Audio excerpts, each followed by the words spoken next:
Ya, malam teman-teman. Eh, Semoga jelas ya suara saya. Ayo kita bicara santai tapi mantap ya. Kali ini judulnya Ayo Daki Gunung. Eh, Sekarang saya usia 49 tahun. Seperti sudah diketahui, sekarang saya kerjanya sensei. Saya buka klinik sendiri. Aku buntur, Lapinsam. Sebenarnya sebelum itu saya kuliah di keperawatan, terus lanjut sastra Inggris, terus ambil akasi, jadi sertifikasi akupunturnya ya, 2 tahun extension di Surabaya. Dan ada sertifikasi seminar dan lain-lain yang oleh orang tua saya juga didorong untuk mencari seperti itu karena dalam pemikiran mereka itu yang akan saya butuhkan dalam kehidupan saya. Nah, tapi kok saya tetap merasa ada yang hilang atau ada yang kurang. Ya, saya mulai senang dengan akupuntur dan mulai boleh dibilang ya bahasa kerennya mencintai akupuntur ya. Ayo kembali dari sekian di akupuntur inilah saya merasa yang hilang tadi agak terisi ya. Di dalam kuliah-kuliah saya itu saya belajar bagaimana kesehatan bekerja,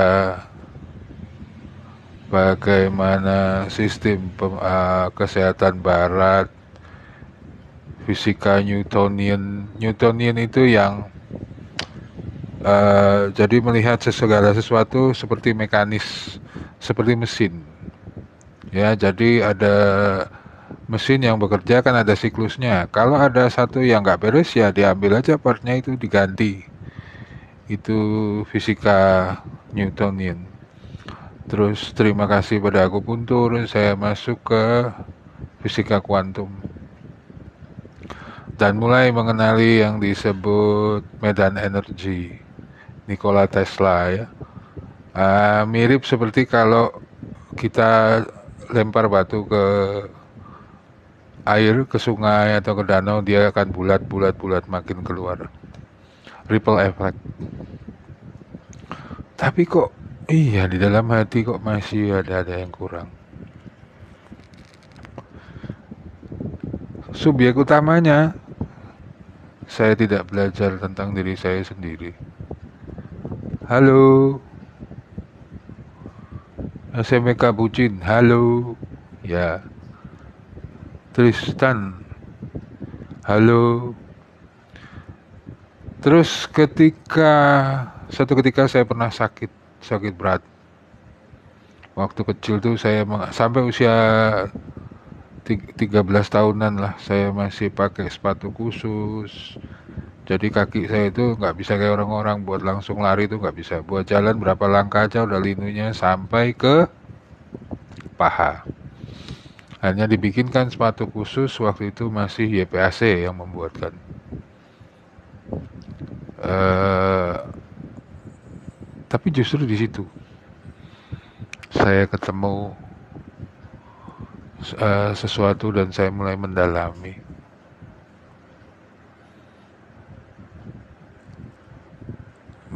diri sendiri.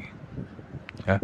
Kemudian ada cerita, ada orang yang bercerita pada saya dalam bahasa Inggris tapi, nah ini saya coba terjemahkan. Semoga nanti di akhir juga akan jelas di mana posisi akupuntur dan power sound dan lain-lain sehingga isi TikToknya Lapinsam ini bisa lebih dimengerti, bisa lebih dimanfaatkan oleh kita semua. Ada seorang pria tinggal di dekat gunung. Dia hidup di situ bertahun-tahun. Dia melihat gunung itu begitu tinggi ya. Dan dia membayangkan apa sih kalau yang kelihatan ketika saya di puncak gunung itu apa yang saya lihat. Lalu dia sampai di kaki gunung. Dan dia berputar-putar di kaki gunung. Ketemu satu pendaki gunung. Terus dia bertanya, ngobrol-ngobrol, ngopi, ngerokok. Si pemuda ini bertanya sama si pendaki gunung. Jalur mana sih yang kau lewati? Jalur mana yang kau pakai untuk mendaki? Dan apa yang kau lihat ketika di puncak gunung? Lalu dengan detailnya, dengan sebegitu jelasnya, si pendaki gunung ini menceritakan jalur mana yang dia pakai buat mendaki, kemudian di puncak, dan dalam perjalanan mendaki itu dia ketemu apa, dia lihat apa, kemudian di puncak gunung dia melihat apa.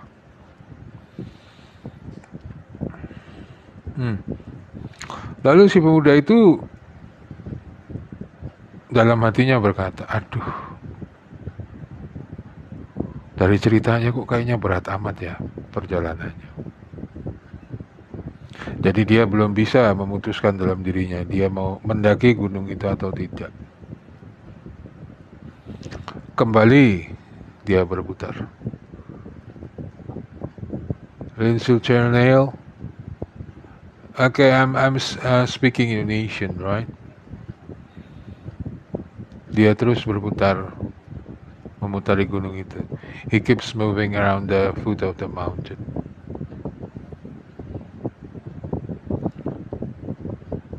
Karena belum bisa memutuskan mau mendaki atau tidak. After moving around the foot of the mountain, he's still indecisive whether or to climb that mountain. Dia masih belum bisa memutuskan naik apa tidak ke gunung itu. Akhirnya dia bertanya pada 30 atau bahkan 40 pendaki gunung yang ditemuinya. Dan setiap pendaki dari seluruh 40 itu menceritakan dengan detail dan jelas apa yang mereka lihat dan apa yang mereka rasakan dalam perjalanan mendaki dan apa yang mereka lihat di puncak gunung. And because of this indecisive behavior of the young man, he finally meet another 40 traveler, and each of the traveler telling him about the journey of climbing that mountain and what kind of view they saw on the peak of that mountain.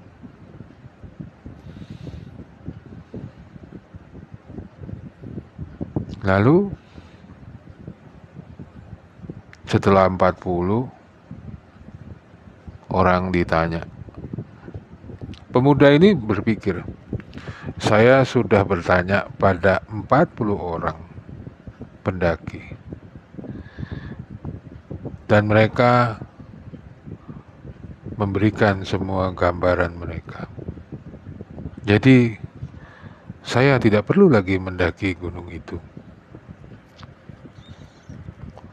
So after asking questions and everything to the 40 traveler, the young man finally decided that he doesn't need to climb that mountain at all. He already knows dia sudah tidak perlu naik gunung, mendaki gunung itu lagi, karena dia sudah tahu gambaran di puncak akan melihat apa. Sangat disayangkan. It's very very unfortunate.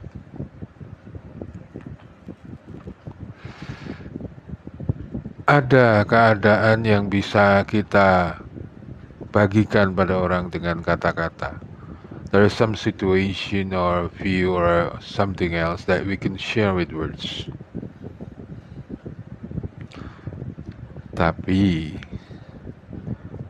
kejelasan yang kita dapatkan ketika melakukan dan ada di tempat itu tidak akan pernah bisa dibagikan.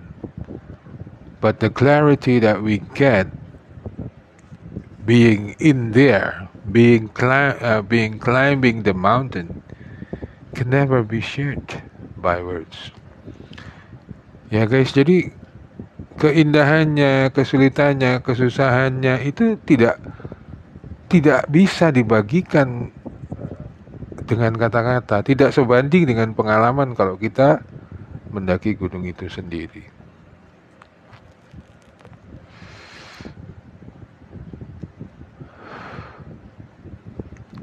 Ada 5 halangan kita untuk mendaki gunung itu.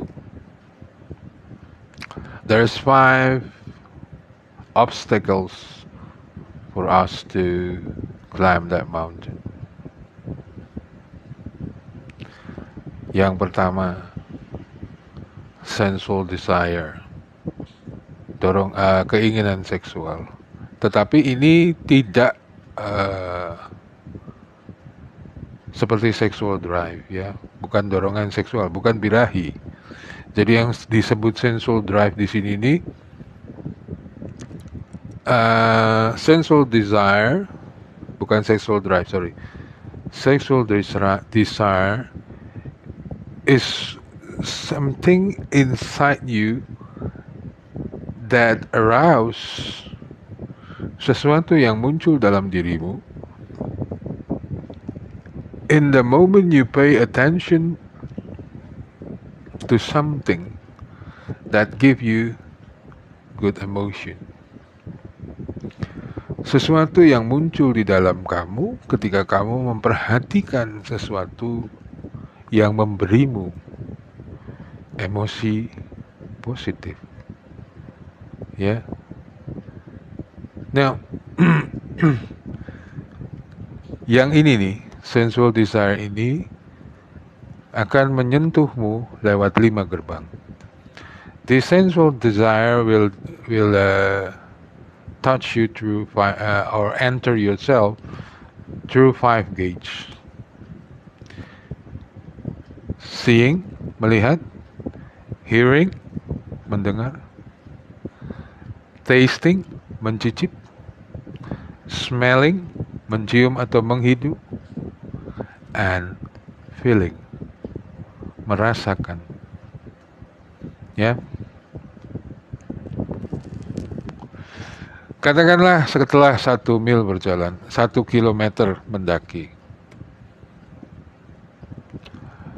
ada after 1 mile walking or climbing the mountain, it's still in the terrace of the mountain. Masih di lereng gunungnya ya, masih mungkin pintu 1 barangkali. Ada warung makan yang begitu menggiurkan ya. Tempatnya asri, orang-orangnya ramah, cantik, ganteng, enak dilihat, makanannya pun enak, dan hidungmu mencium beragam aroma masakan dan minuman pada saat itu. Dan itu akan memunculkan rasa yang nyaman di hati. Sensual desire itu seperti ini. Jadi tidak selalu sensual ya, bukan seksual. Let's say after 1 mile walking, still in the terrace of the mountain, you find a small, what should I call it? In Indonesia we call it warung, but I don't know in English, so I call it a small restaurant with good food and good beverage, good looking people, right? So you smell the food, you smell the beverage, many kind. You can imagine, right? You're climbing the mountain. The weather is very cold, and you can smell some fresh food, fresh cooking food, and fresh cooking beverage. Kebayangkan kita mendaki gunung, kondisi lagi dingin begitu, kita mencium aroma masakan yang baru matang, kita mencium bau kopi yang baru diseduh, dan kopinya itu direbus, tidak hanya dicampur air panas ya. Lalu kita berhenti di situ. Kita menikmati makanan dan minuman itu. Then we stop there and we enjoy the food and the beverage. And then it start when it start to be strong, it feels so soft. Jadi ketika dia mulai menguat, keinginan untuk menetap di situ itu muncul dari sedikit sampai kuat. The eagerness to stay in that place, from a small amount growing so softly to big enough so that you won't move or you won't leave that place.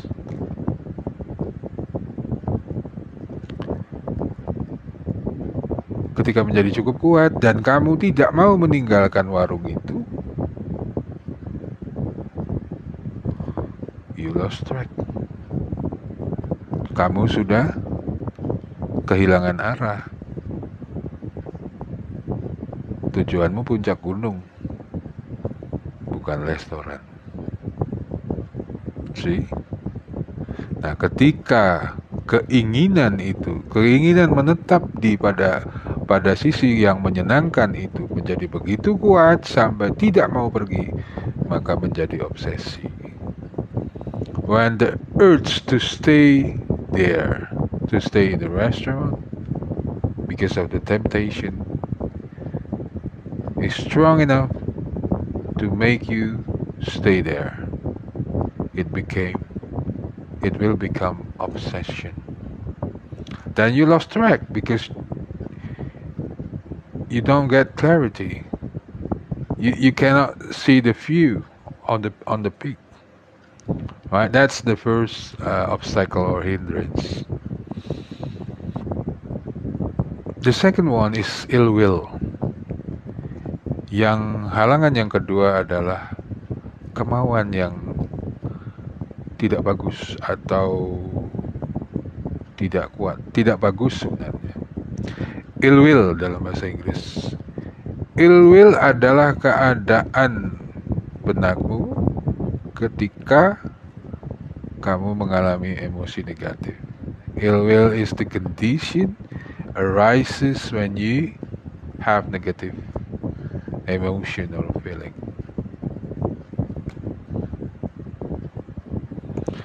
Everything suddenly seems so hard.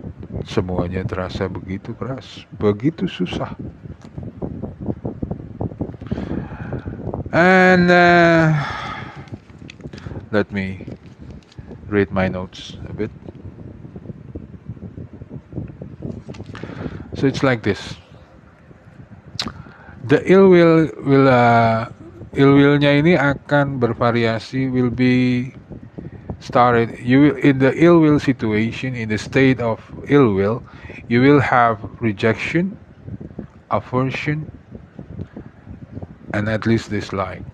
Di keadaan ill will ini kita akan menghadapi penolakan di dalam ya, penolakan, aversi atau pengalihan, dan yang ketiga adalah dislike. Oke.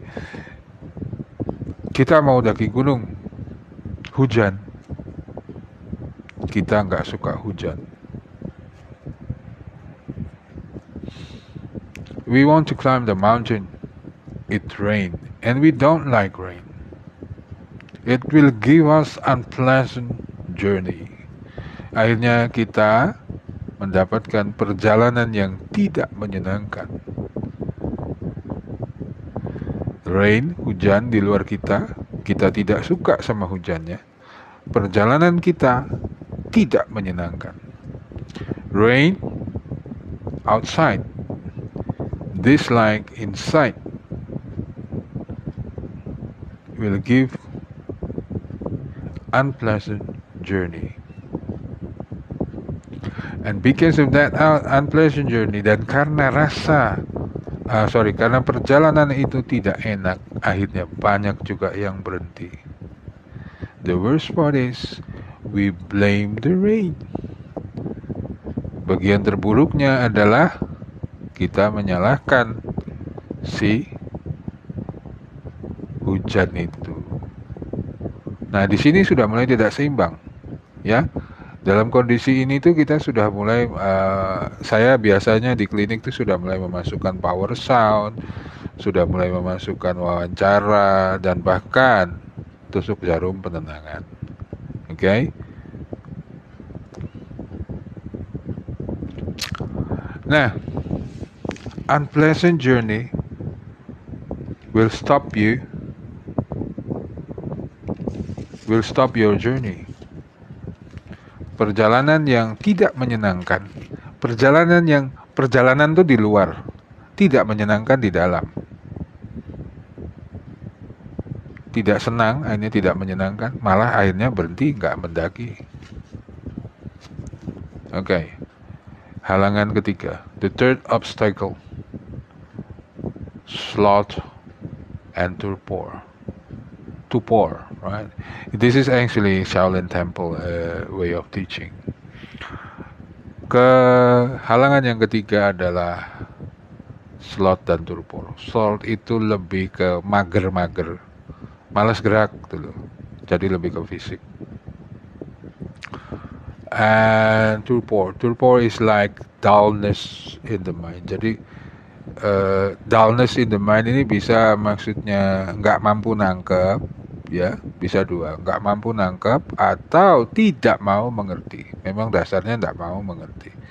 So dullness in mind it means that you are not able to get the picture in your mind, or maybe you're too stubborn to see the picture. Both called dull of the mind.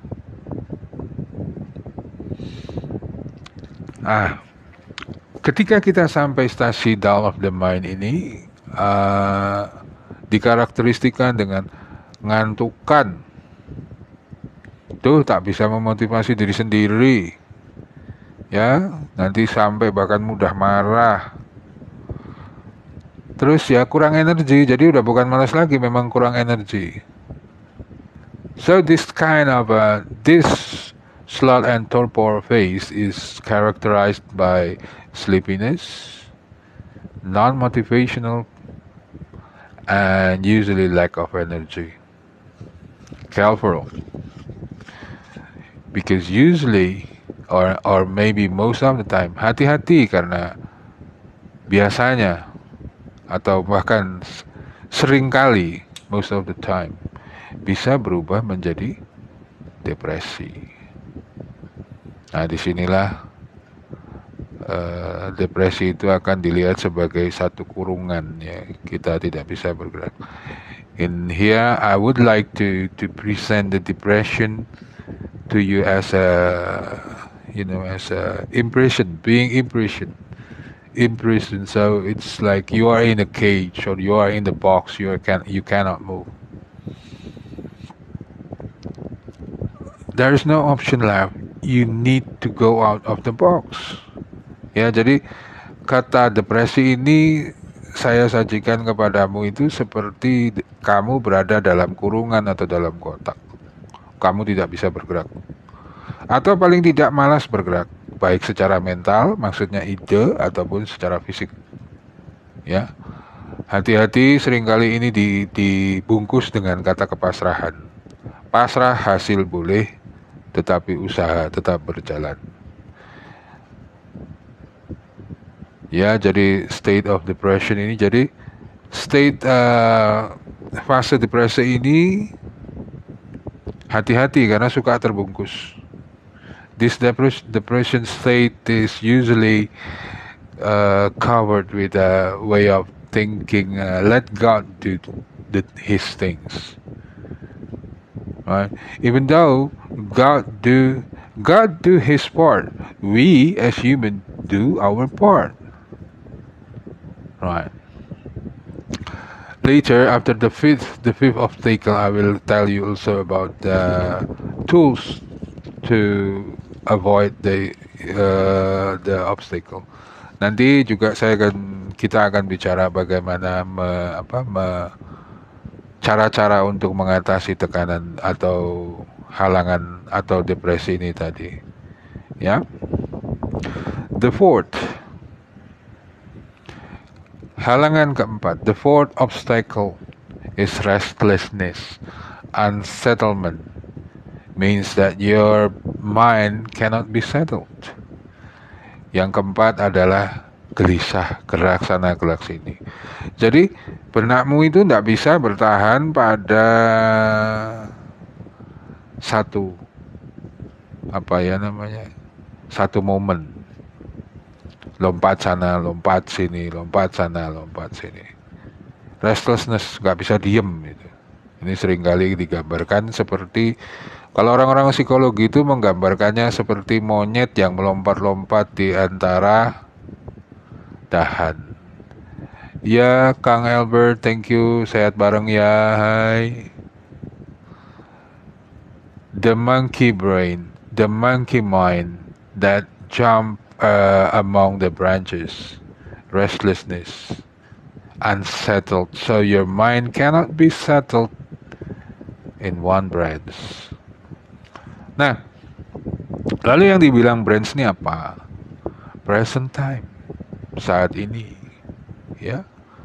Jadi benak kita ini selalu berada di masa lalu, yang juga tidak jarang terisi sama penolakan, pengalihan, ya, ketidaksukaan, dislike, atau masa depan. Biasanya kekhawatiran, ya semacam itu. Dan tidak berada di masa sekarang atau saat ini. So, the branch of the monkey mind is always on the past or in the future. The past is usually also filled by rejection, aversion, and dislike, while in the future, most of the time filled with worries, uncertainty, things like that. And your mind cannot be settled at present time. Okay? Kalau kita terus-terus melompat-lompat di cabang masa lalu, di ranting saat ini, di ranting masa datang, ya, if we continue jumping among past, present, and future, we don't have enough time to see things clearly. Jelas kita tidak punya cukup waktu untuk melihat segala sesuatunya dengan lebih jelas. Right.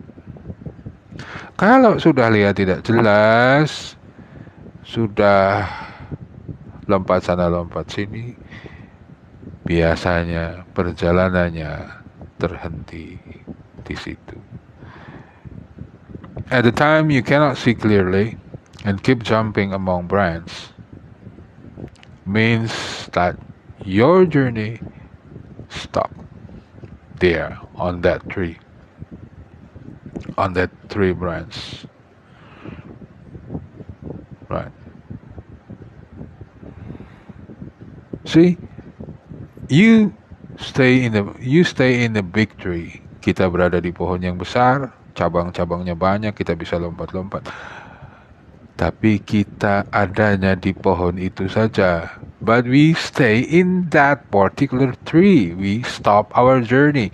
Kita berhenti mendaki, right? Itu halangan yang keempat. Kemudian halangan kelima adalah ini biasanya saya berada di stasi 4 tadi, ya, restless mind, sama di stasi 5 ini.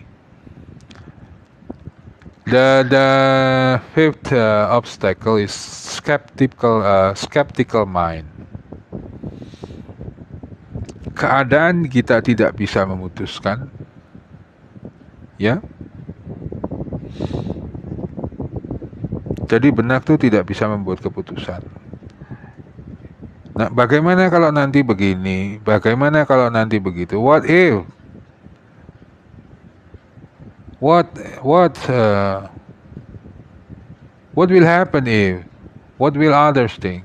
Apa yang akan terjadi kalau? Apa yang akan dipikirkan orang-orang tentang saya? Skeptical mind. Ya tetap nggak maju. Kita akan di situ saja. Lalu bahayanya bagaimana sih? Jadi otak kita tuh nggak bisa sinkron loh sama apa yang menjadi aksi tubuh kita. Ya kaki maunya melangkah terus mendaki gunung, tapi di sini udah nggak karuan.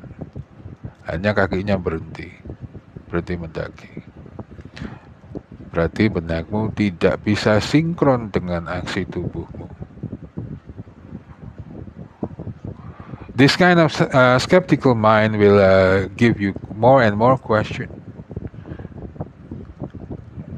And your mind will not be able to synchronize itself to your body and your body action.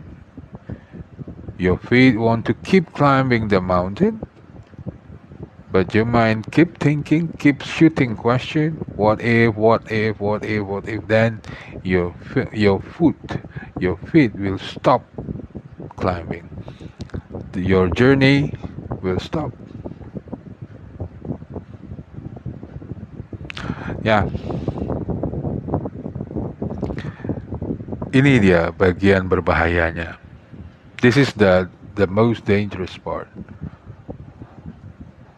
When you stop with this fifth obstacle, kalau kita berhenti di sisi pemikiran halangan kelima ini, ketika benakmu tidak bisa sinkron dengan dirimu, when your mind cannot be synchronized with your body and your body action, you will be disconnected with your 4 settled goal and aspiration.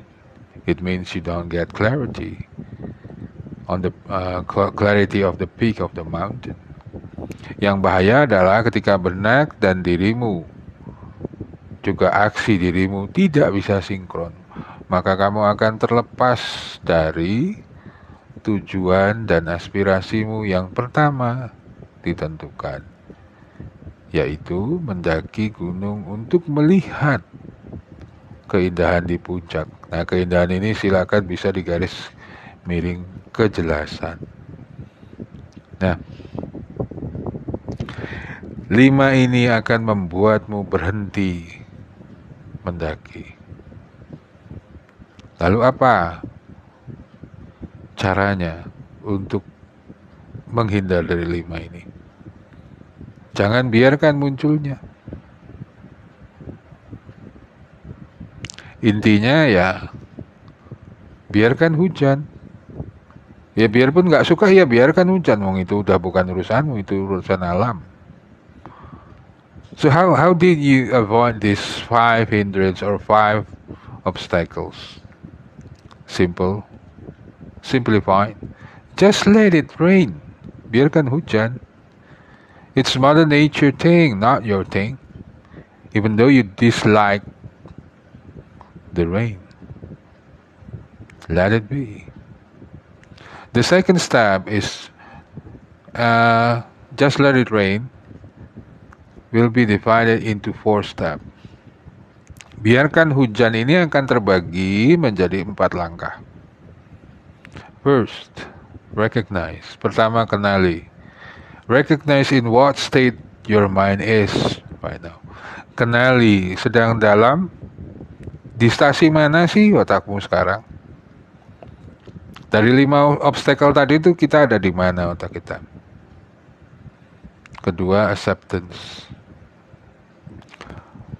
Kedua, the second is acceptance. Yang kedua adalah menerima. Ya. Yuk.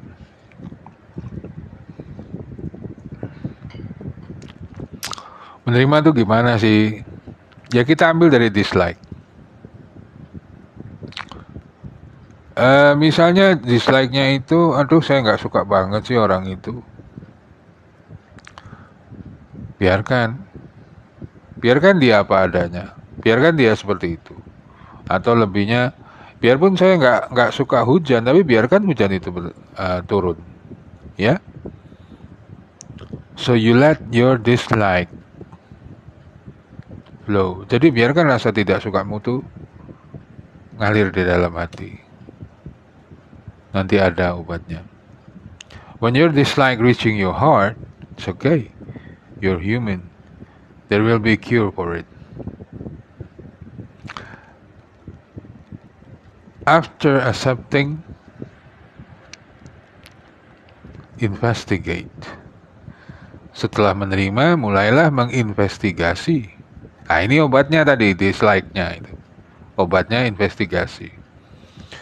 The investigation is the cure. Is the helper when you find acceptance is so hard to be done. Itu akan membantumu untuk menerima kalau rasanya berat banget sih nerimanya gitu loh. Cobalah dengan dua kalimat. Tanyakan pada dirimu sendiri. Selamat malam. Tanyakan pada dirimu sendiri 2 kalimat. Ask yourself these 2 questions. First, why it come up? Kenapa emosi ini keluar? Kenapa dislike ini keluar? Saya nggak senangnya dia tuh apa sih kalau orang? Kalau hujan saya nggak senangnya apa? Tanahnya becek, bikin sepatu kotor. Oke. Dan ya, jadi sudah tahu nih, kita sudah tahu penyebabnya kenapa kita nggak suka.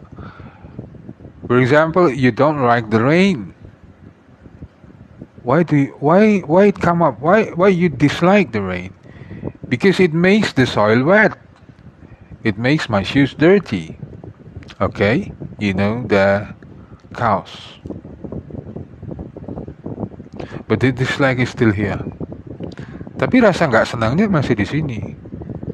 Shoot the second question. Tanyakan pertanyaan kedua ini. Apa konsekuensinya kalau saya tetap di situ? What is the consequences if I stay there? Yeah. If we are talking about rain, you stay there, you don't move. You get wet, you get dirty. But you will not be anywhere else. You just be there. Apa konsekuensinya sih kalau misalnya kamu nggak bergerak, kamu tetap di situ? Ya sama, tetap basah, sepatumu tetap kotor, tapi tidak ada kemajuan, tidak ada perubahannya, begitu-gitu aja. See? Jadi ketika investigate selalu tanyakan 2 ini. Kenapa emosi itu muncul? Yang kedua adalah apa konsekuensinya kalau saya tetap di sini? So, during investigation, you need to shoot up these 2 questions. First, why it come up? Why is the emotion come up? Second, what is the consequences if I stay? Nah, ketika pertanyaan kedua ini dinyatakan, harapannya kita kembali ke track awal. At the time you shoot the second question, what is the consequences if I stay here? Hopefully, you will be back on the first track, that you still want to climb the mountain and reach the peak. Bahwa kita masih mau mendaki gunung itu dan mencapai puncaknya. See, now This is the next one is not very much familiar with most people. Step yang berikutnya, alat bantunya ini tidak terlalu dikenali ya oleh banyak orang, tapi silakan saja. Non-identification, tanpa ada identifikasi. Maksudnya gimana sih?